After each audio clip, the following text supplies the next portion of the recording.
ಎಲ್ಲರಿಗೂ ನಮಸ್ಕಾರ. ಹಿಂದಿನ ವಿಡಿಯೋದಲ್ಲಿ ನಾವು ವಿಜ್ಞಾನ ವಿಷಯದ 8ನೇ ವರ್ಗದ ಮರುಸಿಂಚನ ಈ ವಿಷಯಕ್ಕೆ ಸಂಬಂಧಿಸಿದಂತೆ ಅಧ್ಯಾಯ 1ರಿಂದ 3ರವರೆಗೆ ಚಟುವಟಿಕೆ ಹಾಳೆಗಳ ಮಾಹಿತಿಯನ್ನು ನೋಡಿದೆವು.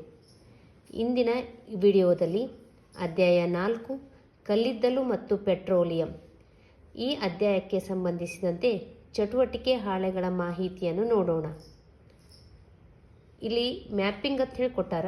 ಮ್ಯಾಪಿಂಗ್ ಅಂತಂದ್ರೆ ಕಲ್ಲಿದ್ದಲು ಮತ್ತು ಪೆಟ್ರೋಲಿಯಂ ಈ ವಿಷಯಕ್ಕೆ ಸಂಬಂಧಿಸಿದಂತೆ ನೀವು ತರಗತಿ 5ರಲ್ಲಿ ಏನೇನು ಕಲ್ತೀರಿ ಅಂಥೇಳಿ. ಅಲ್ಲಿ ಪಾಠದ ಹೆಸರು ಏನತ್ತಿತ್ತು ಅಂದ್ರೆ ನೈಸರ್ಗಿಕ ಸಂಪನ್ಮೂಲಗಳು ಅಂಥೇಳಿ. ಈ ನೈಸರ್ಗಿಕ ಸಂಪನ್ಮೂಲಗಳಲ್ಲಿ ನಾವು 5ನೇ ತರಗತಿಯಲ್ಲಿ ಏನು ಅಭ್ಯಾಸ ಮಾಡಿದ್ದೀವಿ ಅಂದ್ರೆ ನವೀಕರಿಸಬಹುದಾದ ಸಂಪನ್ಮೂಲಗಳು ಮತ್ತು ನವೀಕರಿಸಲಾಗದ ಸಂಪನ್ಮೂಲಗಳ ಮಾಹಿತಿಯನ್ನು ತಿಳ್ಕೊಂಡ್ವಿ. ಇಂಧನಗಳಂದ್ರೇನು ಮತ್ತು ಅವುಗಳ ಬಗೆಗಳು ಏನು ತಿಳ್ಕೊಂಡ್ವಿ. ಪಳೆಯುಳಿಕೆ ಇಂಧನಗಳು ಅಂದ್ರೇನು ಅಂದ್ರೆ ಫಾರ್ ಎಕ್ಸಾಂಪಲ್ ಕಲ್ಲಿದ್ದಲು, ಪೆಟ್ರೋಲ್, ನೈಸರ್ಗಿಕ ಅನಿಲ ಇವುಗಳನ್ನೆಲ್ಲ ಪಳೆಯುಳಿಕೆ ಇಂಧನಗಳು ಅಂಥೇಳಿ ಅಂತಾರಂಥೇಳಿ ನಾವು ಎಲ್ಲಿ ಕಲ್ತ್ವಿ? ತರಗತಿ 5ರಲ್ಲಿ ಕಲ್ತ್ವಿ. ಈಗ ಈ ವರ್ಗದಲ್ಲಿ ಯಾವ ಯಾವ ಕಲಿಕಾ ಫಲಗಳ ಬಗ್ಗೆ ನಾವು ಕಲಿಬೇಕು ಅಂತಂದ್ರೆ ಯಾವ ಕಲಿಕಾ ಫಲಗಳ ಬಗ್ಗೆ ಪುನರ್ಮನನ ಮಾಡ್ಕೋಬೇಕು ಅಂದ್ರೆ ನವೀಕರಿಸಬಹುದಾದ ಸಂಪನ್ಮೂಲ ಯಾವುದು ಮತ್ತು ನವೀಕರಿಸಲಾಗದ ಸಂಪನ್ಮೂಲ ಯಾವುದು ಅಂಥೇಳಿ, ಮತ್ತು ಪಳೆಯುಳಿಕೆ ಇಂಧನಗಳ ಹೆಸರೇನು ಮತ್ತು ಅವು ಯಾವ ರೀತಿ ಉಂಟಾಗ್ತಾವೆ ಅನ್ನೋದು ಈ ಅಧ್ಯಾಯದಲ್ಲಿ ನಾವು ಕಲಿತೀವಿ. ಕಲಿಕಾಫಲ ಇದರಲ್ಲಿ ಯಾವ್ದು ಕೊಟ್ಟಾರತ್ತಂದ್ರೆ ನೈಸರ್ಗಿಕ ಸಂಪನ್ಮೂಲಗಳನ್ನು ನವೀಕರಿಸಬಹುದಾದ ಮತ್ತು ನವೀಕರಿಸಲಾಗದ ಸಂಪನ್ಮೂಲಗಳೆಂದು ವರ್ಗೀಕರಿಸುವುದು ನಮ್ಗೆ ಈ ಅಧ್ಯಾಯದಲ್ಲಿ ಗೊತ್ತಾಗಬೇಕು. ಅದಕ್ಕಿಂತ ಮುಂಚೆ ನಮ್ಗೇನು ಗೊತ್ತಾಗಬೇಕು ಅಂದ್ರೆ ಏನು ನೈಸರ್ಗಿಕ ಸಂಪನ್ಮೂಲ ಅಂದ್ರೆ ಅಂಥೇಳಿ ಮಾನವನಿಗೆ ಉಪಯುಕ್ತವಾಗಿರುವ ನಿಸರ್ಗದಲ್ಲಿ ಸಿಗುವ ಎಲ್ಲ ವಸ್ತುಗಳನ್ನು ನಾವು ಏನಂತ ಕರಿತೀವಿ? ನೈಸರ್ಗಿಕ ಸಂಪನ್ಮೂಲಗಳು ಅಂಥೇಳಿ ಕರಿತೀವಿ. ಇದರಲ್ಲಿ ಏನೇನು ಬರ್ತಾವು? ನಮ್ಮ ಸುತ್ತಮುತ್ತ ನಾವೇನೇನು ನೋಡ್ತೀವಿ? ಗಾಳಿ, ನೀರು, ಮಣ್ಣು, ಕಾಡುಗಳು, ಸಸ್ಯಗಳು, ಪ್ರಾಣಿಗಳು, ಸೂರ್ಯ, ಚಂದ್ರ, ಭೂಮಿ, ಖನಿಜಗಳು, ಪರ್ವತಗಳು, ಬೆಟ್ಟ, ಅಂತರ್ಜಲ, ಕಲ್ಲಿದ್ದಲು, ಪೆಟ್ರೋಲ್, ಆಮೇಲೆ ಅದಿರುಗಳು ಇವೆಲ್ಲವನ್ನು ಕೂಡ ನಾವೇನಂತ ಕರಿತೀವಿ? ನೈಸರ್ಗಿಕ ಸಂಪನ್ಮೂಲಗಳು ಅಂತ ಹೇಳಿ ಕರಿತೀವಿ. ಇನ್ನು ಚಟುವಟಿಕೆ 2ರಲ್ಲಿ ಅಲ್ಲೇನು ಉದಾಹರಣೆ ಕೊಟ್ರಲ್ಲ ಆ ಉದಾಹರಣೆಗಳನ್ನೇ ತೆಗೆದುಕೊಂಡು ಇದರಲ್ಲಿ ಯಾವುದು ನವೀಕರಿಸಬಹುದಾದ ಮತ್ತು ನವೀಕರಿಸಲಾಗದ ಸಂಪನ್ಮೂಲ ಅಂಥೇಳಿ ನಾವು ವರ್ಗೀಕರಿಸಬೇಕು.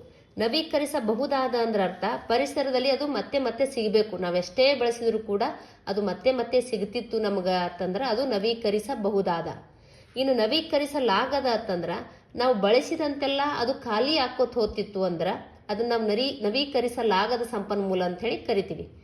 ಇದರಲ್ಲಿ ಯಾವ್ಯಾವ ಉದಾಹರಣೆಯಾಗಿ ತಗೋಬಹುದು ಅಂದ್ರೆ ಸೂರ್ಯ ಅಥವಾ ಸೂರ್ಯನ ಶಕ್ತಿ, ಸೌರಶಕ್ತಿ ಅಂತ ಹೇಳಿ ಕರಿಬಹುದು. ಗಾಳಿ, ನೀರು, ಮಣ್ಣು, ಕಾಡು ಇವೆಲ್ಲ ನಾವು ನವೀಕರಿಸಬಹುದಾದ ಸಂಪನ್ಮೂಲಗಳಿಗೆ ಉದಾಹರಣೆಯಾಗಿ ತಗೋಬಹುದು. ಇನ್ನು ನವೀಕರಿಸಲಾಗದ ಸಂಪನ್ಮೂಲ ಅಂದ್ರೆ ಇದರಲ್ಲಿ ಯಾವುದು ಮೇನ್ ಆಗಿ ಬರ್ತಂದ್ರೆ ಪಳೆಯುಳಿಕೆ ಇಂಧನಗಳು. ಪಳೆಯುಳಿಕೆ ಇಂಧನಗಳಂದ್ರೆ ಕಲ್ಲಿದ್ದಲು, ಪೆಟ್ರೋಲ್, ಖನಿಜ, ಅದಿರುಗಳು ಪಳೆಯುಳಿಕೆ ಇಂಧನ ಆಗಲ್ಲ. ಕಲ್ಲಿದ್ದಲು, ಪೆಟ್ರೋಲ್ ಮತ್ತು ನೈಸರ್ಗಿಕ ಅನಿಲ ಇವೆಲ್ಲ ಪಳೆಯುಳಿಕೆ ಇಂಧನಗಳು ಅಂತ ಕರಿತೀವಿ. ಇನ್ನು ಅದಿರುಗಳು ಅಂದ್ರೆ ಬಂಗಾರ, ಬೆಳ್ಳಿ ಇವೆಲ್ಲ ಲೋಹಗಳು ನಾವು ಮಣ್ಣಿನ ರೂಪದಲ್ಲಿ ಸಿಗ್ತಾವೆ. ಅವುಗಳನ್ನು ನಾವೇನಂತ ಕರಿತೀವಿ ಅಂದ್ರೆ ಅದಿರುಗಳು ಅಂತ ಹೇಳಿ ಕರಿತೀವಿ. ಅವು ಕೂಡ ಬಳಸಿದಂಗೆ ಏನಾಗ್ತಾವೆ? ಖಾಲಿ ಆಗ್ತಾವೆ. ಇನ್ನು ಚಟುವಟಿಕೆ 3ರಲ್ಲಿ ಏನು ಹೇಳ್ಯಾರ ಅವರು? ಯಾಕೆ ಇವುಗಳನ್ನ ಹಿಂಗೆ ಕರಿತೀವಿ ಅಂದ್ರೆ ನವೀಕರಿಸಬಹುದಾದ ಅಂಥೇಳಿ ಸೂರ್ಯ, ಗಾಳಿ, ನೀರು ಇವಕ್ಕೆ ಯಾಕೆ ನವೀಕರಿಸಬಹುದಾದ ಅಂತ ಕರಿತೀವಿ, ಮತ್ತು ಕಲ್ಲಿದ್ದಲು, ಪೆಟ್ರೋಲ್ ಅಥವಾ ಖನಿಜಗಳನ್ನು ನವೀಕರಿಸಲಾಗದ ಸಂಪನ್ಮೂಲ ಅಂಥೇಳಿ ಯಾಕೆ ಕರಿತೀವಿ ಅನ್ನೋದಕ್ಕೆ ಚರ್ಚಿಸಿ ಬರೀರಿ ಅಂತ ಹೇಳ್ಯಾರ. ಇಲ್ಲಿ ಮೇನ್ ಯಾವುದು ಅಂತಂದ್ರೆ ನಾವು ಪರಿಸರದಲ್ಲಿ ಬಳಸ್ಕೋತ ಹೋದಂಗೆ ಇವೆಲ್ಲ ಸೂರ್ಯ, ಗಾಳಿ, ನೀರು, ಮಣ್ಣು, ಕಾಡು ಇವೆಲ್ಲ ನಮ್ಗೆ ಮತ್ತೆ ಮತ್ತೆ ಸಿಗ್ತಾವೆ. ಇವು ಮತ್ತೆ ಪರಿಸರದಲ್ಲಿ ಬರಬೇಕಾಯಿತು ಅಂದ್ರೆ ಅತಿ ಹೆಚ್ಚಿನ ಸಮಯ ತಗೊಳ್ಳಲ್ಲ. ಆದ್ರೆ ಅದೇ ಕಲ್ಲಿದ್ದಲು, ಪೆಟ್ರೋಲ್ ಇವೆಲ್ಲ ಪುನಃ ಪರಿಸರಕ್ಕೆ ಬರಬೇಕಾದ್ರೆ ಲಕ್ಷಾಂತರ ವರ್ಷಗಳೇ ಬೇಕು. ಹಾಗಾಗಿ ಅವುಗಳ ಪರಿಸರದಲ್ಲಿ ಬರುವಂಥ ಸಮಯವನ್ನು ನೋಡಿ ನವೀಕರಿಸಲಾಗದ ಮತ್ತು ನವೀಕರಿಸಲಾಗುವ ಸಂಪನ್ಮೂಲಗಳಂಥೇಳಿ ವರ್ಗೀಕರಣ ಮಾಡ್ಯಾರ. ಇನ್ನಿಷ್ಟೆಲ್ಲ ಕಲ್ತಾದ್ಮೇಲೆ ನಾವು ಈ ಅಧ್ಯಾಯದಿಂದ ಏನು ಕಲಿಬೇಕು ಅಂತಂದ್ರೆ ಬರಿದಾಗುವ ನೈಸರ್ಗಿಕ ಸಂಪನ್ಮೂಲ ಎಂದರೇನು ಮತ್ತು ಬರಿದಾಗದ ನೈಸರ್ಗಿಕ ಸಂಪನ್ಮೂಲ ಎಂದರೇನು ಅಂತ ಹೇಳಿ ಕರಿಬೇಕು. ಅಂದ್ರೆ ಬಳಸಿದಂತೆಲ್ಲ ಮುಗಿದು ಹೋಗುವ ಸಂಪನ್ಮೂಲಗಳನ್ನು ನಾವು ಬರಿದಾಗುವ ಸಂಪನ್ಮೂಲಗಳನ್ನು ಕರಿತೀವಿ. ನಾವು ಬಳಸ್ಕೋತ ಹೋದಂಗೆಲ್ಲ ಅವು ಪರಿಸರದಲ್ಲಿ ಖಾಲಿ ಹಾಕೋತ ಹೋತು ಅಂದ್ರೆ ಅವುಗಳನ್ನ ನಾವೇನಂತ ಕರಿತೀವಿ? ಬರಿದಾಗುವ ಸಂಪನ್ಮೂಲಗಳನ್ನು ಕರಿತೀವಿ. ಪಳೆಯುಳಿಕೆ ಇಂಧನಗಳು, ನೈಸರ್ಗಿಕ ಅನಿಲ ಅದನ್ನು ಪಳೆಯುಳಿಕೆ ಇಂಧನನೇ ಆಗಿದೆ, ಅದಿರುಗಳು, ಖನಿಜಗಳು ಇವೆಲ್ಲ ಬರಿದಾಗುವ ಸಂಪನ್ಮೂಲಗಳು. ಇನ್ನು ಬರಿದಾಗದ ನೈಸರ್ಗಿಕ ಸಂಪನ್ಮೂಲಗಳೆಂದರೆ ಯಾವುದೇ ಅಡೆತಡೆ ಇಲ್ಲದೆ ನಿಯಮಿತವಾಗಿ ನಿರಂತರವಾಗಿ ಪರಿಸರದಲ್ಲಿ ಸಿಗುತ್ತಿತ್ತು ಅಂದ್ರೆ ಅಂಥ ಸಂಪನ್ಮೂಲಗಳನ್ನು ನಾವೇನಂತ ಕರಿತೀವಿ ಅಂದ್ರೆ ಬರಿದಾಗದ ಸಂಪನ್ಮೂಲ ಅಂತ ಹೇಳಿ ಕರಿತೀವಿ. ಸೂರ್ಯನ ಶಕ್ತಿ ನಮ್ಗೆ ನಿರಂತರವಾಗಿ ಸಿಗ್ತದ, ಗಾಳಿ ನಿರಂತರವಾಗಿ ಸಿಗ್ತದ, ನೀರು, ಮಣ್ಣು ಇವೆಲ್ಲ ನಮ್ಗೆ ನಿರಂತರವಾಗಿ ಸಿಗ್ತಾವೆ.